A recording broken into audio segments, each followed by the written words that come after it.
वेद में कहा कि हृदय प्रतिष्ठम यदादिरम जविष्ठम, बिना माध्यम के स्पष्ट करना संभव नहीं है। तो प्रकाश आया, वो उसकी जो पूंछ है उसके साथ जुड़ा और उसके पश्चात वो खत्म हो गया।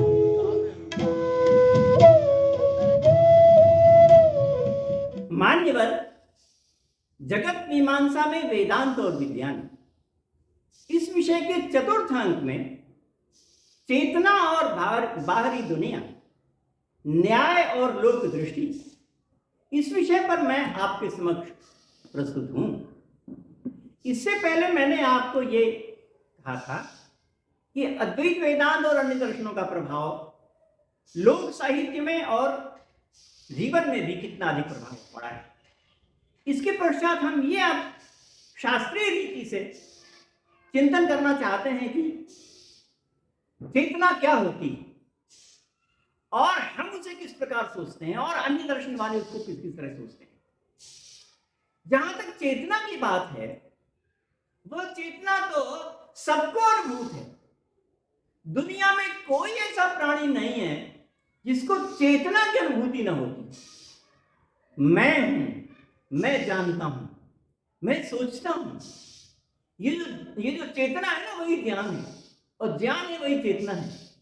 तो जो ज्ञान है, जो थिंकिंग है, जो सोच है अपने आप में, वो दुनिया में कोई ऐसा प्राणी नहीं, केवल मनुष्य ही नहीं, सभी जिनको भी हम प्राणी कहते हैं, कह सकते हैं, वे सब के सब स्पष्ट रूप से सोचते हैं कि मैं, अथवा मैं जानता हूं, मैं सोचता हूं, इत्यादि बातें हम करते हैं।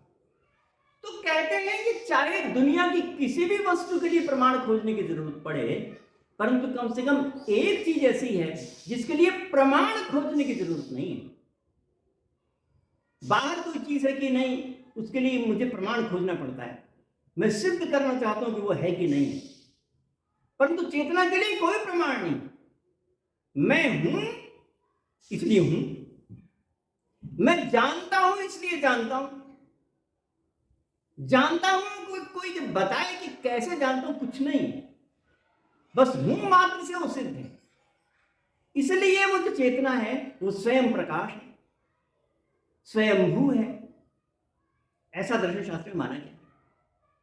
अद्वैत वेदांत में शंकराचार्य ने बहुत बढ़िया बात कही कि यैव निराकर्ता तस्यैवात्मत्वा। बहुत बड़ा शास्त्रार्थ हो रहा था और उसमें ये तय हो रहा था कि चेतना कौन होती है कि नहीं होती, अथवा किसको किस प्रकार माना जाए। तो उन्होंने कहा कि जो ये कहने वाला है कि चेतना नहीं है, वही है आत्मा। जो ये कहने वाला है कि चेतना नहीं है, वही है चेतना। यह वो निराकर्ता तस्यैवात्मत्वा। इसलिए उसको खोजने अथवा सिद्ध करने की जरूरत नहीं। परंतु चेतना को सिद्ध करने की जरूरत तो नहीं है, परंतु वो चेतना किस प्रकार की, कैसे फंक्शन करती है, किस रूप में है, इसको सोचने की जरूरत है। उसकी फंक्शनिंग, वो कैसा है, इसको सोचने की जरूरत पड़ती है। क्यों ऐसा? इसलिए क्योंकि चेतना कभी सीधे नहीं दिखाई पड़ती। जैसे कि हमारी आंखों के सामने बहुत सी वस्तुएं हैं, वैसे नहीं दिखती चेतना। चेतना किसी माध्यम से ही दिखती है। मेरे मुखमंडल यह चेतना से अभिभूत है। ये मुखमंडल के द्वारा आप अनुमान करते हैं।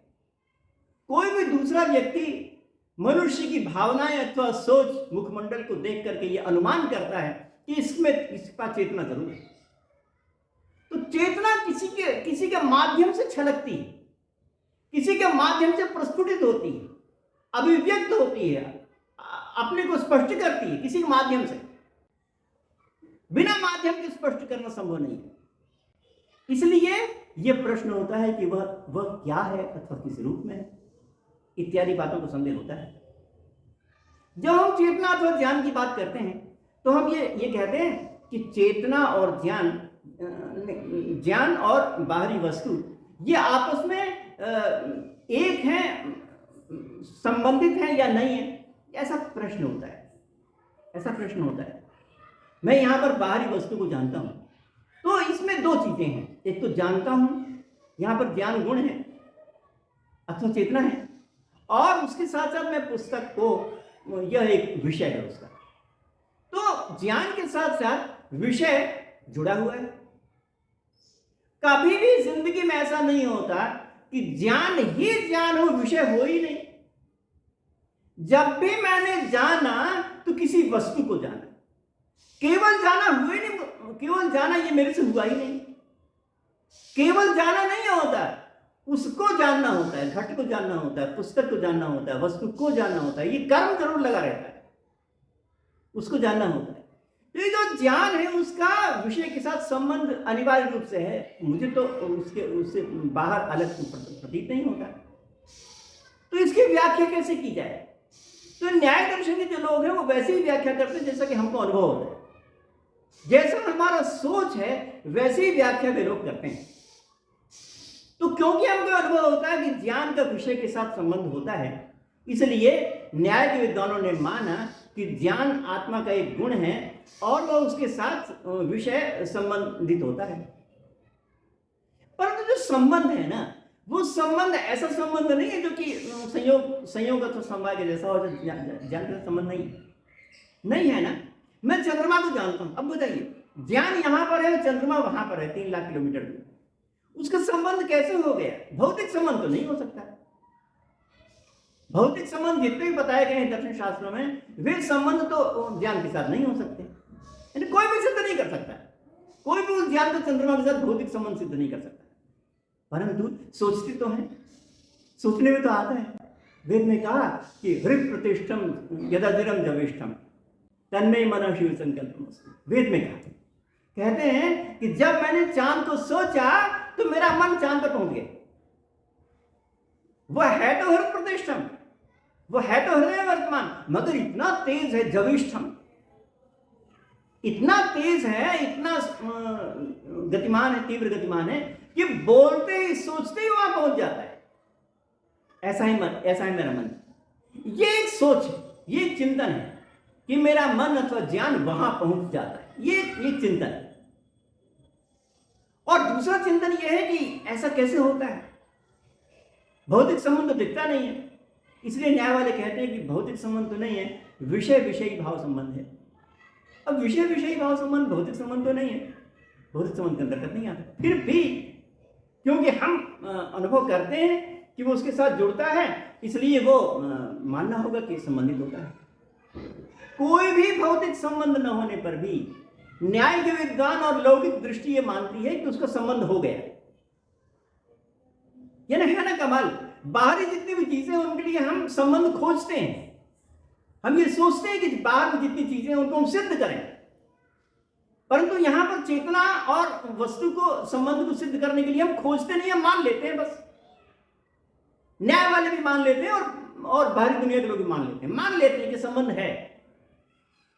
उनसे पूछो कि संबंध किस प्रकार का है, तो कहते नहीं संबंध है। जब मैं किसी वृक्ष को देखता हूं, पत्ते को देखता हूं, तो कहते हैं कि मेरा जो आत्मा में रहने वाला ध्यान है वो उस पत्ते के साथ जुड़ गया। संयोग संबंध से नहीं जुड़ गया, वो पत्ता मेरे मस्तिष्क के अंदर थोड़ी आके घुस गया है। संयोग संबंध से नहीं जुड़ गया, वो अभौतिक संबंध से जुड़ गया। उसको विषय विषय भाव संबंध कहते हैं। ऐसी धारणा और मान्यता न्याय की और लौकिक दृष्टि की है। और साथ साथ न्याय की और लौकिक दृष्टि की दूसरी मान्यता यह है कि वो कहते हैं कि ज्ञान जो होता है क्षणिक होता है। आप मेरी बात को सुन रहे हैं? जो ज्ञान होता है वो क्षणिक होता है, गुण। ज्ञान जिसमें रहता है आत्मा, वो नित्य होती है। आत्मा नित्य होती है और आत्मा में रहने वाला जो गुण ज्ञान है वो अनित्य होता है। तो ज्ञान अनित्य होता है। जितनी बार वो विषय से संयुक्त हुआ उतनी बार वो अलग अलग ज्ञान उत्पन्न हुआ। जब मेरे पास पुस्तक का ज्ञान उत्पन्न हुआ, उसके पश्चात मुझे घड़े का ज्ञान उत्पन्न हुआ, तो पुस्तक का ज्ञान खत्म हो गया। एक नया ज्ञान उत्पन्न हुआ जो कि उस दूसरे घट के साथ संयुक्त हुआ। अलग अलग ज्ञान उत्पन्न होकर और नष्ट होकर भिन्न भिन्न वस्तुओं के साथ संयुक्त होते रहते हैं, है ना। ज्ञान में हो गया जैसे कि जुगनू का प्रकाश हो गया, जुगनू का प्रकाश आता है और जाता है। तो प्रकाश आया, वो उसकी जो पूंछ है उसके साथ जुड़ा और उसके पश्चात वो खत्म हो गया। उसके बाद दूसरा प्रकाश आया और उस पूंछ से उसके साथ जुड़ा। तो भिन्न भिन्न प्रकार के ज्ञान आते हैं, परंतु फिर भी अगर हमें एक ज्ञान की प्रतीति होती है तो वो दीप कलिका के समान। जिस प्रकार से दीप की जो कलिका होती है, वो जो अर्थी क्षण संतान तो भिन्न भिन्न होता है ना, भिन्न भिन्न अर्थी होती है, परंतु वो हमको प्रतीत होता है कि मानो एक ही है। सायंकाल मंदिर में पूजा करते समय दीप जलाया और वो दीपक रात भर चलता रहा, और जब सवेरे पुजारी उठा और उसने देखा कि दीपक जल रहा है तो कहता कि वही दीपक है, कहता वही दीपक है। बताइए वही लौ है क्या? परंतु आर्थिक संतान ऐसा है कि एक के बाद एक जो धारा है वो भिन्न भिन्न होती हुई भी एक ही प्रकार से होने के कारण से कहता है एक ही है। इसी प्रकार से न्याय कहते हैं कि जो ज्ञान है वो भिन्न भिन्न अलग अलग नष्ट होता रहता है, उत्पन्न और नष्ट होता रहता है, परंतु उसकी संतान माने उसका जो क्रम है, प्रवाह है, वो एक साथ होता है। इसलिए कहते थे कि वो एक ही। इस प्रकार से न्याय के विद्वान मानते हैं। हम जो लोग संस्कृत शब्दों में अथवा वाक्यों में जो प्रयोग करते हैं वो भी हम न्याय के अनुसार प्रयोग करते हैं। हम कहते हैं चेतनावान, ज्ञानवान, बहुत ज्ञानवान है। तो ज्ञानवान का मतलब क्या होता है? ज्ञान वाला, मतलब ज्ञान अलग हुआ और वाला अलग हुआ। तो ज्ञान कौन हुआ? गुण। वाला कौन हुआ? आत्मा। तो इस प्रकार से ज्ञान वाला वो आत्मा कहा गया। तो दो चीजें हैं, ज्ञान और आत्मा। एक नित्य है और एक अनित्य है। जो ज्ञान है वो गुण है, अनित्य है।